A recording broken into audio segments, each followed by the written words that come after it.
Well, we'll go ahead and get started. I appreciate everybody being here. Good morning. It's hard to believe that tomorrow is the kickoff to the weekend for the 102nd running of the Indianapolis 500.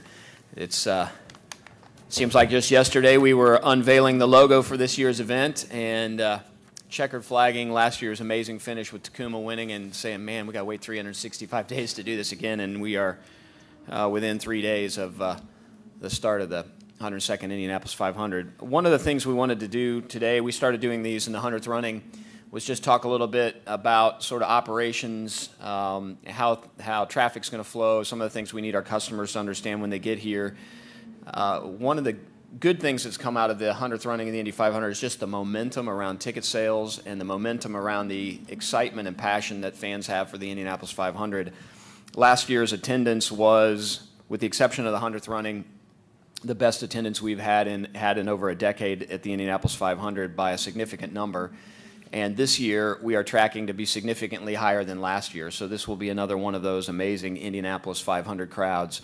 And with that, it's just really important to remember that we want folks to just be patient when they come in, plan where you're going to go so you know where you're going to park. We'll talk a little bit about some of that in just a moment. But most importantly, once again, like we were in the 100th, it's really important probably to start thinking about coming a little bit earlier. We looked at our gate scans from 2016 compared to 2017. And in 2016, if you remember, we talked all the time about be early, be early, be early.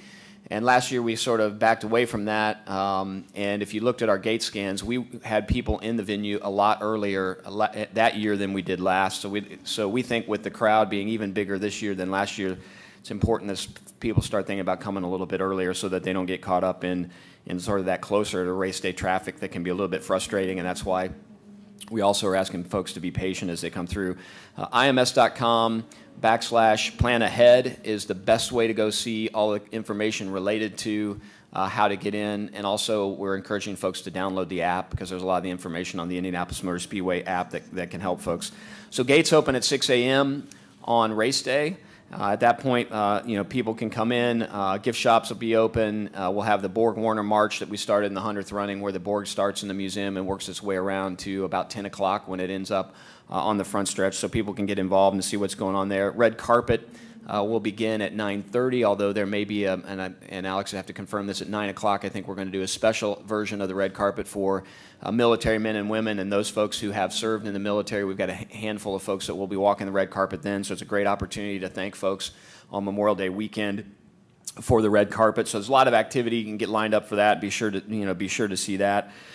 We want to remind people again, when you're coming, especially if you haven't been before, don't use your GPS. Go to the IMS website to really figure out how to get here. Sometimes that GPS will take you to the museum and will give you routes that on race day are difficult or you're not able to traffic through. So go ahead and watch our website to help you for that. This year, and Mike Bates, our Senior Director of Security, will talk about this a little as well. We try, and obviously we want people to get in the race as quickly as possible, but we also want people when they come in to be as safe as possible. So we will be checking coolers again, so you need to make sure the coolers are 14 by 14 by 18.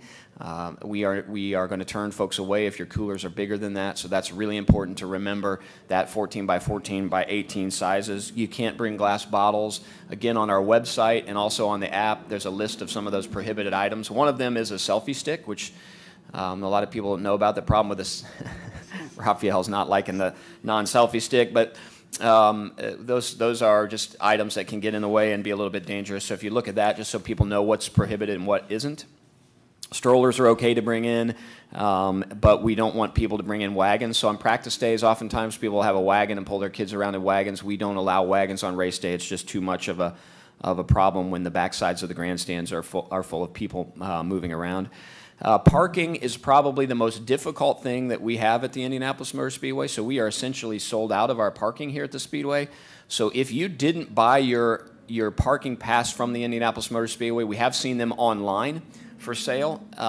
We can't guarantee that what you're buying online is a legitimate parking pass, so just know that. The other thing to know, when you show up at a parking lot of the Speedway, if you don't have a parking pass already, you're going to get turned away just because we don't have room to put people in. The great thing about the town of Speedway is most of the homes immediately west of the Speedway, of the racetrack in the town, if you go through there today, they've already got their signs out in their yards. There's great places to park. The walk isn't that difficult. You'll make brand new friends of the folks that own those homes and also the folks you park with. Some of the traditions of the Speedway for people are not to park in the Speedway's lots, but to actually park in one of the neighbors' lots and get to know those neighbors and come back every year. So there is parking on the west side, but it is helpful if you kind of know where you're going to go. And again, you must have a parking sticker to get into the Indianapolis Motor Speedway on race day.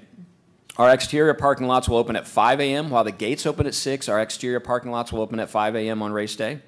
And the biggest thing I think that I want people to remember is just to really be patient as you come in. We have a great partnership with law enforcement from the state to IMPD to county sheriff and the town of Speedway, and those folks are all working together because if you think about it, if you're coming from outside of 465 and you come to the Indianapolis Motor Speedway, you cross through the State Police District, IMPD's district, the Sheriff's District, Speedway's district, and then you get to our Safety Patrol and Yellow Shirts. So it takes a lot of coordination to make sure that we're getting everybody in and out safely, and it doesn't take but one incident in one of those districts to sort of create a backup through the entire system. So that's why we want you to come early so you don't get caught up in one of those and just to make sure that you're here. The weather obviously looks like it's going to be warm, and I'll take a warm day any day over like 1992 cold or 2016 IndyCar Grand Prix when I was buying stocking hats because it was so cold, so we're looking forward to that. But that does also come with its challenges. So we've got Dr. Billows here as well to talk about some of those key issues that we need our customers to remember when we're here. And I think on that I'll transition over to Dr. Billows, and you can start with talking a little bit about the importance of hydrating. Absolutely. It looks like it's going to be very warm and humid this weekend, which is kind of problematic, especially this year. It seems that we've transitioned straight from winter right into summer with not much of a spring, so I worry that people haven't had a chance to acclimate yet to the warm weather. The problem, of course, with hot and humid weather is heat illness, and it starts off usually pretty minor symptoms with maybe some heat cramps, headache, nausea. As it progresses, as you become more dehydrated, the blood vessels close to your skin actually collapse and you can't exchange heat. So your body's ability to regulate temperature is impaired but not totally shut down. And as the whole process progresses, it can actually shut down your body's ability to regulate heat, and people can lose consciousness, have seizures, and it can even be fatal. So we want to make sure that everybody here is safe. What we recommend is that you make sure that you hydrate. Don't wait till the day of the event to hydrate. Start hydrating a day or so before. You want to keep your tank full. You don't want those blood vessels close to your skin to collapse and impair your ability to exchange heat. So hydrate when you're here. Make sure that you're drinking plenty of water and some type of electrolyte solution as well. When you come here, we recommend that you would wear very lightweight, light-colored clothing. You want to protect your eyes because the sun is also quite damaging to your eyes. And as you can hear as these cars go by, it's quite loud, so we want you to protect your ears as well. If you feel yourself becoming lightheaded or feel like you're becoming overheated, there are a number of places you can go. Every one of the first aid stations has air conditioning. The Infield Care Center has air conditioning. The gift shops, the museum, those areas have air conditioning as well. On race day, there will be 5 cooling buses. 2 of them will be near the Infield Care Center around Holman and 5th. There's going to be one by the concert venues, and there's going to be one outside up in the northwest corner as well. And then don't forget about the misting stations that are around the property. I think there's about 75 of them. Some of them are fixed. They're behind and underneath the stands, and then there's some portable ones as well. So and I think we've told this story before. The dehydration thing is a real challenge and a problem. And in 2013, I unfortunately had to go see Dr. Billows because I didn't heed his warnings and ended up, this was the NASCAR weekend, but ended up having to see Dr. Billows and get a couple bags of fluid and then forced to call my father at 47 years old and have him come take me home. So that was an embarrassing thing, so just make sure you're hydrating. And the light clothing, Dr. Billows hasn't been out in turn 3 lately. Oftentimes clothing is optional out there, at least on the top, so they do a pretty good job. But sunscreen is also a really important thing, and we do have a relationship with Outrun the Sun that has been very cool over the last few years, just educating people on the importance of sunscreen. Mike, why don't you talk a little bit about what folks can expect at the gates, and then especially with respect to vehicles coming in the Speedway this year, what folks can expect related to that. Okay, thank you, Doug. So obviously it's a partnership, as Doug alluded to earlier, between really state, federal, and local agencies. We wouldn't be successful without everybody's involvement. It's really a team effort. The fact that this event again is a SEER 2 event, which is designated by U.S. Department of Homeland Security, which really gives us the federal support, additional federal support that we can use in the way of whatever we decide. Cameras, something we typically ask for, cameras. We ask for additional canine EOD dogs, and then typically air support as far as helicopters, and they've always come through. We have a federal coordinator, which really helps us out a lot. But obviously security, safety and security of the fans and the facility is obviously very, very important. And I think each year we try to add to that, add these layers, additional layers. So this year, we've done in past years, we've done random checks of vehicles that are coming into the facility. We park a lot of vehicles inside this facility. And if there's something that I think we could improve on, it would be checking these vehicles. And so this year, we're going to attempt to search vehicles that are coming in. And when I mean search, is typically we're going to have a dog that would basically check the vehicle for any type of explosives, whatever the case may be. And again, it'll be at multiple gates. I won't get into all the gates, but so I guess the message is that everybody should understand that their vehicle is subject to be searched. Coming in is the plan right now, and that's in cooperation with, again, all of the federal, local, state agencies are supplying dogs, which is something that I think really has been a gap, but I think it's something that we're slowly getting to. You also see some additional, you'll see a lot of things, you'll see some security improvements. Obviously, as in past years, you won't see others, but understand it is out here. We'll have a plethora of uniformed police officers out here during the whole weekend, Friday, Saturday, and Sunday. So as far as the safety and security of the venue and fans, I feel like the plan we have in place is excellent. So again, that's a big one as far as the screening of all the vehicles, something we're going to attempt to do this year, and I feel very comfortable that it'll happen. And again, the most important thing is if people see something suspicious, obviously say something. That's important. And I know it's a saying with the federal government, but the point it is important.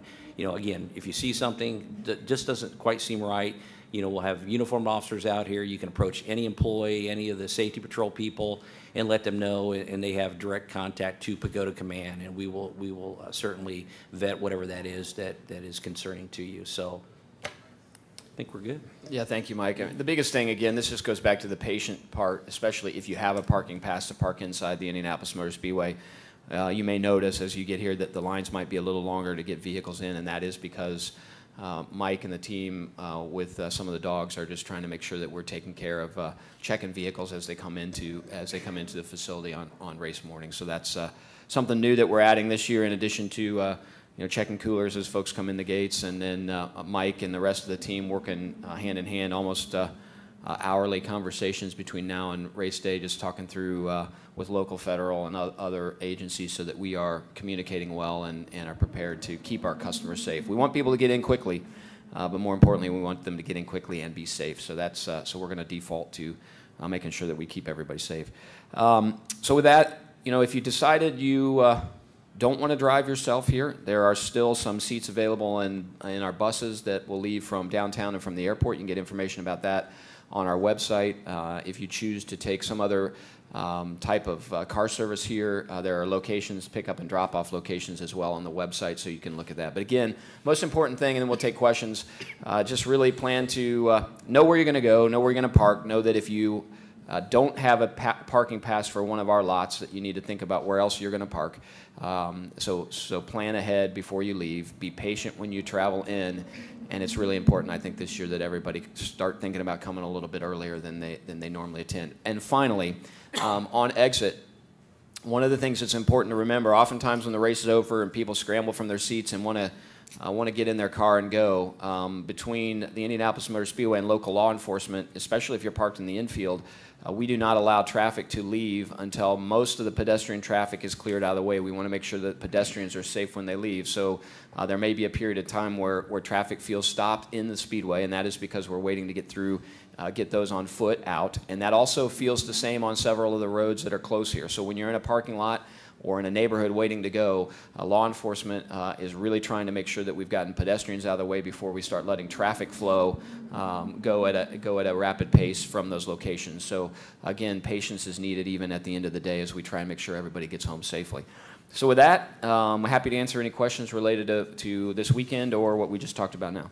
Yes? Gentlemen, good morning. Can you be more specific? Good morning. Can you be more specific on the vehicle searches since it's new? Will that be all gates, all vehicles that have a parking pass into the speedway? And follow-up question, what accommodations will you make since it's new so that people then don't complain that they missed the start of the race? I don't really like the word all. I just want to say that everybody should expect that expectation to be searched. So as far as that goes, that is the plan right now, is that point, and primarily the drive-in gates, yes, should be covered, correct. Any gate that you can drive your vehicle in will be covered, correct. And I guess to your second point, that's why we are just harping on be early again. We just want people to be early. In 2013, those of you remember, we were the second major event after the Boston bombing, and we did try and beef up the way that we were going through coolers and things as people came onto the property, and we ended up having our gates back up. Since then, we have more gates open, we have more lanes open than we did then, so we have more staff on the event. And our biggest fear wasn't that people were going to miss the start, but our biggest fear was people were going to miss the pre-race, which oftentimes is the most important thing, the most important part of the day. And from that moment on, we've really tried to think through how do we make sure that we get people in. And as I said, it's more gates, more lanes, more people. But at the same time, we can't step down on safety. So we really want people to come early so that we can make sure that they're safe, make sure that they're in their seats on time, and make sure that they don't miss pre-race or the beginning. So you'll hear me say a lot, and Allison Mellangton will be mad at me if I don't say it about every other sentence. It's just really important this year to be early. Mike, what, if anything in particular, caused this change? What prompted you to make this change? And even with this change, given everything that's occurred in the last year at large events, certain new threats have come up. What's your biggest concern? Well, I think you answered your question. World events is really what kind of pushed us into this, and it really is. It's just a continuation. You know, we monitor world events, and for instance, we're putting up some additional concrete jersey barrier in places that we feel like is important with a lot of pedestrians, both inside and outside the track. Just we have a large concentration of people with current events as far as vehicle incursions across the country and the world. That's something that is important to us. So in that, along with the vehicle screening, is important to us. We just want to make sure that vehicles that are parked inside our facility are safe. I mean, that's the most important thing. We understand we're always going to park vehicles in this facility, totally understand that, and I understand we will continue to do that. But I just want to do everything we can to make sure if you pull your vehicle in here, the car on either side of you is safe. Doc, I have three questions for you. Media parking related. Is there any plan by the police when you're coming from 465 Crawfordsville Road to media parking outside to change the traffic, to close the street, or is the traffic unchanged? Traffic. Yeah, I don't think the traffic has changed at all. Okay. Then second question, media parking outside. For example, last year, personally, I had to experience that there was no safety control. I mean, especially fans who were drunk stepped over the rope and made a couple of troubles. Is there no safety the night before the race? Yes, we have, the night before the race, we have a very large contingency of the Marion County Sheriff's Office and the Indiana State Police are both out on Georgetown working the night before up until 7 a.m. basically in the morning. So they are out there, absolutely. So again, any issues like that, you would just flag one of them down and explain to them the issues you're having, and they will help you. And the last question, at what time is the media gate open on the race day? Yeah, unfortunately, I haven't memorized all the gate times. Alex can help you on that. But in a just bigger picture, I know there's some frustration, and this is really directed at all the media in here. I know there's frustration with parking. And if you look back at the facility over the last 30 years, there was a point in time where we parked every square inch inside the Indianapolis Motor Speedway. We parked on top of the golf course. We parked in turn 4. We parked in turn 1. For MotoGP, we eliminated all of the turn 1 parking because we needed that for road course. Same thing with turn 4. So all of a sudden you take that out. When Pete Dye designed a brand new golf course, we don't park on the golf course anymore. We moved the midway to make a better fan experience from where the museum lot was over to right outside the media center here. So that has impacted not just media parking, but it's impacted parking for a lot of our customers around the facility. So I know it seems like we should have easy parking for all of the media and all of our customers, but just the way the events changed, and as we've really focused on making sure our hundreds of thousands of customers have a great experience, it has caused us to move things around, and I'm sorry that there are frustrations on the media side. I get it, but it is one of those things that we're trying to do the best we can with the media parking for you guys as you come through. So you're not alone in the frustration. I've heard it. Hopefully you guys understand why we're doing it. We're trying to make sure that this event is here for the next 100 years and that the customers that come are having a blast, and we will do the best we can to make your experience in media parking as good as possible. Yep. Doug, have you considered opening the gates earlier for fans? You know, it's a good question. Have we considered opening gates earlier for fans? And we went through this in 2016 and again last year. And just looking at our gate scans, we can open it earlier, but the people don't come earlier. People begin to come between that 6:37, 7:30 time frame is typically when people come. So what we're trying to do is make sure people are coming at that point. So we could open the gates at 4 a.m. and you would get the same people that were in line at the gates at 5 and the same people that will be in line at gates at 6. And then you have a drop-off in terms of the number of people, and then it picks back up. So while it seems logical that making the gates earlier would give people more time to get in, it does give them more time, but people don't back it up. So unfortunately, people try and come as late as possible.